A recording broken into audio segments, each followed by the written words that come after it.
Tribunal Regional Eleitoral da Bahia define o que não será permitido fazer no próximo domingo, dia de votação. Essa não pode, é crime eleitoral e o eleitor pode inclusive ser preso em flagrante. Governo do Estado inicia campanha de conscientização do diagnóstico precoce do câncer de mama. Espalhados em Salvador e também em outros municípios baianos. Câmara dos Deputados analisa propostas que restringem decisões do STF. Veja ainda a previsão do tempo e as notícias que foram destaque na política da Bahia e do Brasil. O Alba Agora está começando.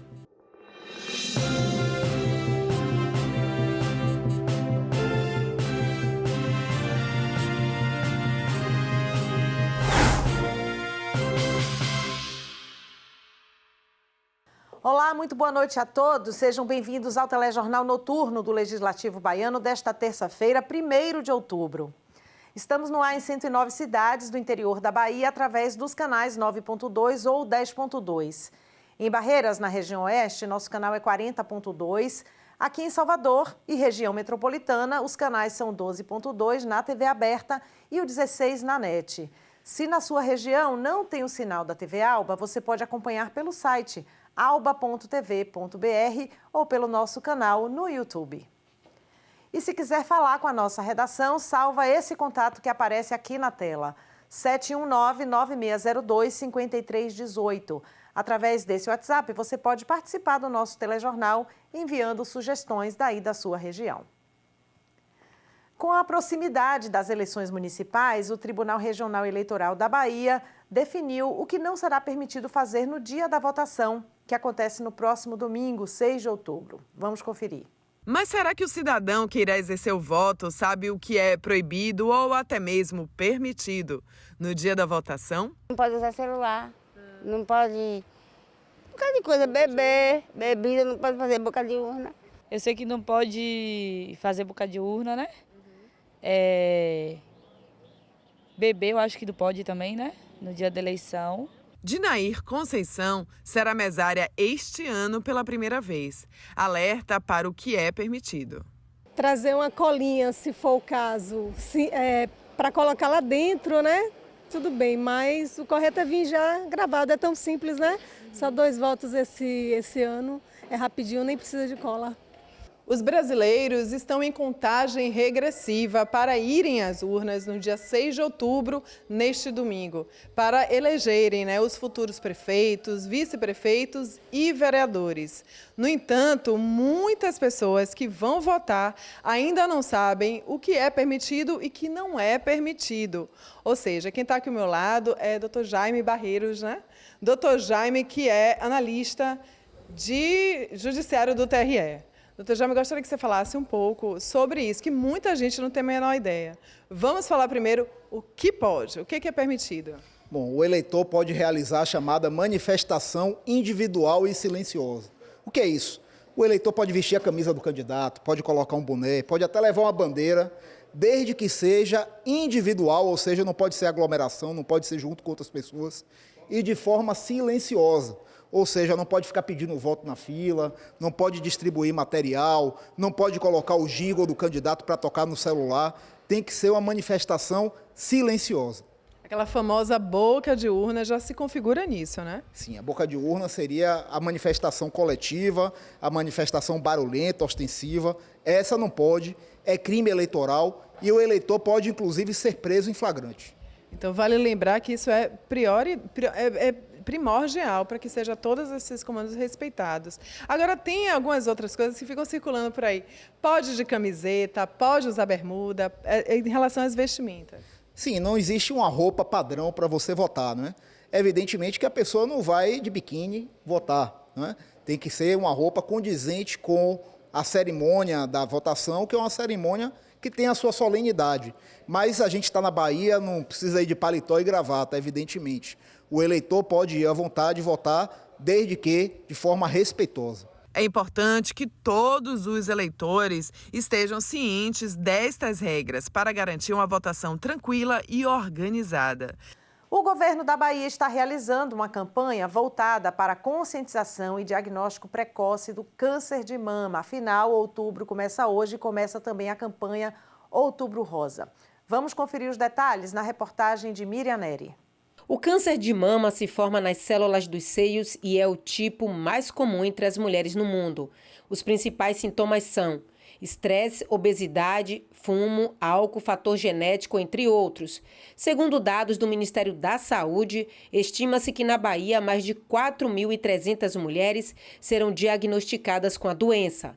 Aqui na capital baiana, esse número será de mais de 1.800. Essa ação no mês de outubro serve para conscientizar a mulher da necessidade dela fazer a sua mamografia de rastreio. É o mês de conscientização.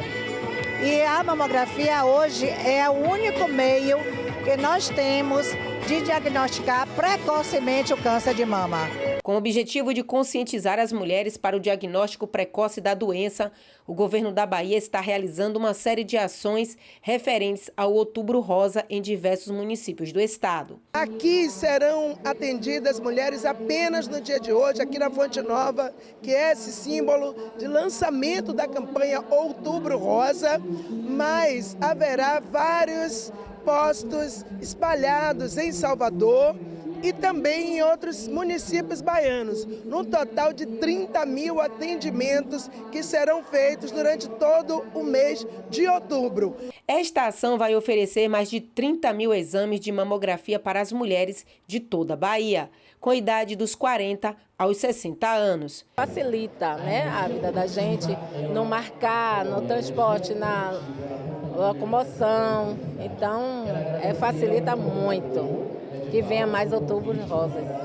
Hora da gente falar do tempo. Veja como vai ser a quarta-feira aqui na capital baiana e também em algumas cidades do interior do estado. Salvador terá uma quarta-feira de sol com pancadas de chuva de manhã e muitas nuvens à tarde. À noite, o tempo fica firme. A umidade do ar terá mínima de 71%. A temperatura vai variar entre 24 e 26 graus. Em Nilo Peçanha, a quarta é de sol com algumas nuvens e chuva passageira durante o dia. À noite, o tempo fica firme.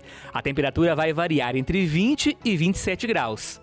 Em Santa Bárbara, a previsão para a quarta-feira é de sol com muitas nuvens durante o dia e períodos de céu nublado. À noite, com poucas nuvens. Os termômetros podem variar entre 19 e 30 graus. Vem comigo aqui na nossa tela para a gente conferir as notícias que estão em destaque no site da ALBA. al.ba.gov.br é o site onde estão aqui, olha, essas notícias que a gente está mostrando no telão. Antônio Henrique Júnior pede colégio estadual para sítio de Hermenegildo em Cristópolis. Deixa a gente girar mais uma notícia. Deputado Adolfo Menezes decreta luto em reverência à memória de Vilton Valença. E outra notícia aqui, rodando, deputado Eduardo Salles lamenta a morte de Cássio Batista. Para conferir os detalhes dessas notícias e ter informações sobre os 63 deputados da Casa Legislativa, acesse o site al.ba.gov.br, que é feito pela Assessoria de Comunicação daqui da ALBA. Propostas que estão sendo analisadas pela Comissão de Constituição e Justiça e de Cidadania da Câmara questionam decisões monocráticas do Supremo Tribunal Federal. Vamos ver os detalhes na reportagem da TV Câmara. Recentemente, o ministro Flávio Dino, do Superior Tribunal Federal, suspendeu os repasses das chamadas emendas PIX e determinou regras de transparência sobre o emprego dos recursos. A decisão de Dino foi monocrática, individual. Mais tarde, o STF formou maioria e, em votação no plenário virtual, manteve a medida do ministro.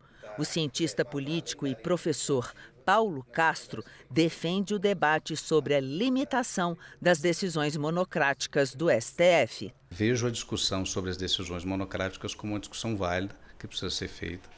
O Brasil não é o único país no mundo que se vale das decisões monocráticas, mas é um país onde essas decisões são usadas com muita frequência e para casos que são considerados às vezes não urgentes ou para casos que são de altíssima relevância que precisariam de um posicionamento institucional mais forte da Corte no âmbito colegiado. O debate chegou à Câmara. A Comissão de Constituição e Justiça está analisando uma proposta de emenda à Constituição que restringe as decisões monocráticas do STF. A CCJ ainda está examinando outras 3 propostas. 2 projetos abrem possibilidade de impeachment de ministros do STF. O PL 658 de 2022 estabelece hipótese de crime de responsabilidade para o ministro que manifestar, por qualquer meio de comunicação, opinião sobre processo pendente de julgamento. Há outro PL com conteúdo parecido, o que viabiliza a cassação do magistrado que violar a imunidade parlamentar ou usurpar mediante decisão ou voto as competências do Poder Legislativo.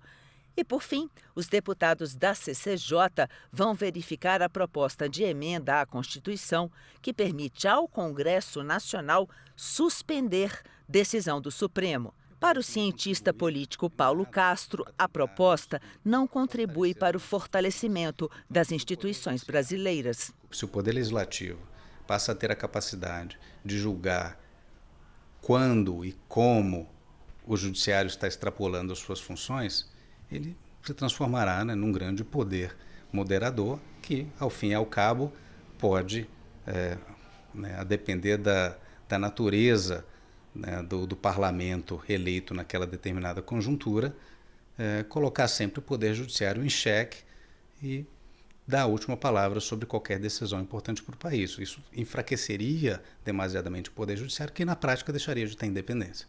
E chegou a hora do nosso giro político. Veja as notícias que foram destaque nesta terça-feira na política da Bahia e do Brasil. O governador da Bahia, Jerônimo Rodrigues, esteve na cidade de Antônio Cardoso, onde inaugurou o Colégio Estadual do Campo de Tempo Integral Genivaldo de Almeida Brandão. A escola possui 10 salas de aula climatizadas, 2 laboratórios, biblioteca, restaurante estudantil, teatro, pátio coberto, quadra poliesportiva coberta, campo de futebol society com pista de atletismo e sala de atendimento educacional especializado. Jerônimo também entregou um ônibus escolar. O investimento foi de quase 16 milhões de reais. Durante uma entrevista coletiva nesta terça-feira, o presidente Luiz Inácio Lula da Silva disse que lamenta o comportamento de Israel e que é inexplicável que o Conselho da ONU não tenha autoridade moral e política de fazer com que Israel sente para conversar ao invés de só saber matar. A resposta foi dada quando o chefe do executivo foi questionado sobre a repatriação de brasileiros que estão no Líbano. O país tem sofrido com ataques israelenses. Nesta terça-feira, o ministro da Fazenda, Fernando Haddad, afirmou que é urgente tomar providências para restringir a publicidade de casas de apostas esportivas, as chamadas bets, na televisão e em outros meios de comunicação, e divulgou a lista dos sites de apostas autorizados a operar no Brasil até dezembro. Já na quinta, será discutida a regulamentação das bets e devem estar presentes na reunião representantes dos Ministérios do Desenvolvimento Social, Saúde e Esporte. Pelo menos 10 ministros estão afastados do cargo por causa das eleições municipais. Alguns deles estão de férias e outros pediram licença para percorrer suas bases eleitorais pedindo votos para aliados. Saíram temporariamente o ministro do Trabalho, Luiz Marinho, do Esporte, André Fufuca, do Desenvolvimento Agrário, Paulo Teixeira, Ciência e Tecnologia, Luciana Santos, Educação, Camilo Santana, Secretaria-Geral, Márcio Macedo, Integração e Desenvolvimento Regional, Valder Góes, das Cidades, Jader Filho, e do Desenvolvimento Social, Wellington Dias. A Defesa, José Múcio. O Alba Agora está chegando ao fim, mas continue aqui acompanhando a nossa programação. Acesse o site alba.tv.br e você vai ficar por dentro de todos os programas que passam aqui na TV Alba. E siga também as nossas redes sociais, perfil no Instagram, no Facebook e também no YouTube. Lá você acessa todos os programas da nossa grade. Se você perdeu alguma reportagem do jornal, a nossa reprise é à meia-noite. Amanhã tem a Alba Notícias, ao vivo, às 13h50, com Milena Barreto. Muito obrigada a todos pela audiência e pela companhia. A gente volta a se encontrar de novo amanhã. Bom descanso e até lá. Tchau, tchau.